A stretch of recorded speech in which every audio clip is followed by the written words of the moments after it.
sports complex could come to Springfield soon, and according to the developer, the construction of the project could bring 30 new jobs and increase tourism in the area. Project developer Rob Hake with H Design Group joins us now with the latest on the project. Rob, thank you so much for being here. Hi, how are you? So just starting out, this is a proposed partnership between private developers and the city of Springfield. What will go into making this partnership happen? So it's a partnership in the sense that we need the city's assistance in providing an infrastructure to the site.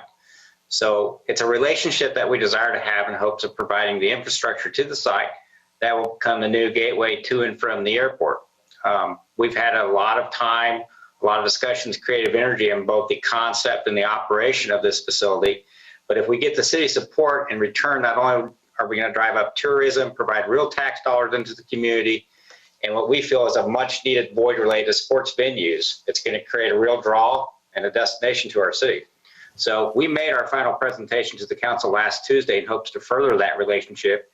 And we feel the positives with this development are much more overwhelming and it could bring in so many different venues in which our city will benefit. So I understand this project has kind of developed over time. The project is going to cost $17 million. What will this complex feature? So the purpose, or at least the scope of the project that it stands right now is it'll have 11 grass fields. It'll have 1 turf field. Obviously, it'll have the street, the parking, the site lighting, but the building's going to be 90,000 square feet. And within that building, we're going to have 2 indoor soccer fields. We'll have 2 gymnasiums that can either host 4 basketball courts or even 8 volleyball courts.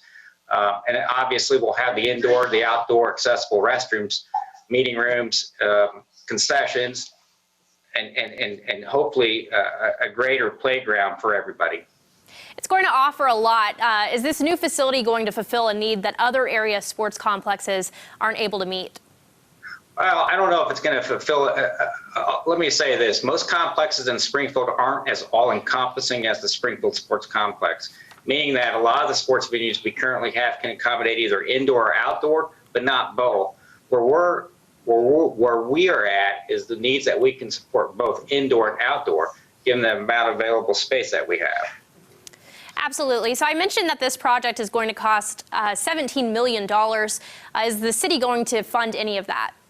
So it's our hopes that the city will fund the infrastructure portion of that. Right now, the property sits just on the boundaries of the city property lines. And so what we're hoping is that we can bring, the sewers, the streets, the gas, the electrical for that. So you mentioned the location. The property is south of the Springfield-Branson Airport, west of Deer Lake Golf Course, and south of Missouri Highway 266. Why is this location the prime location for this facility? Well, I think it's a prime location because our developer, Rob Philchrist, owns the property.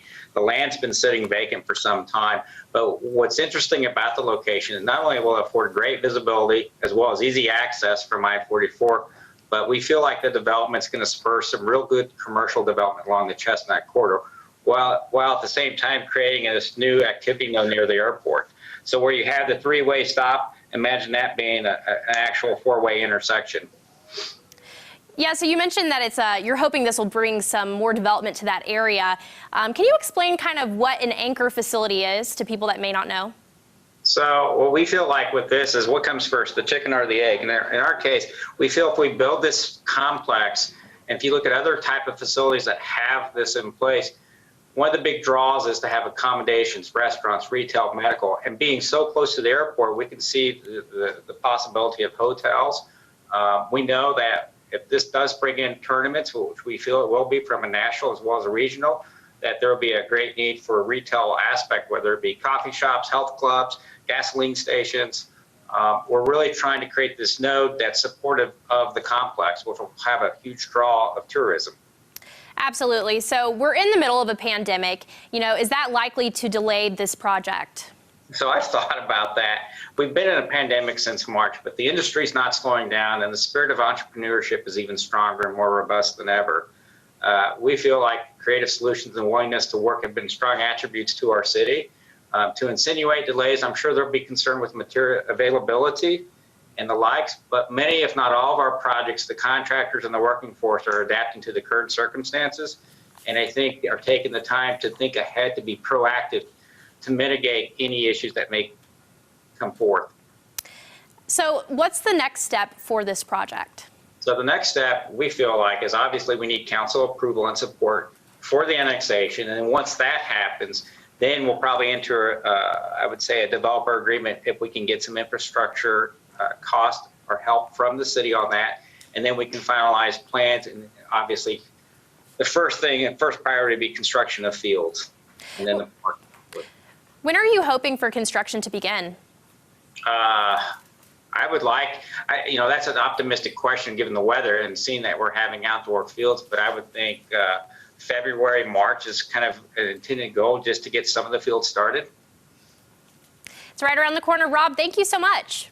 Thank you. Appreciate your time. We'll have more Ozarks Tonight coming up after the break.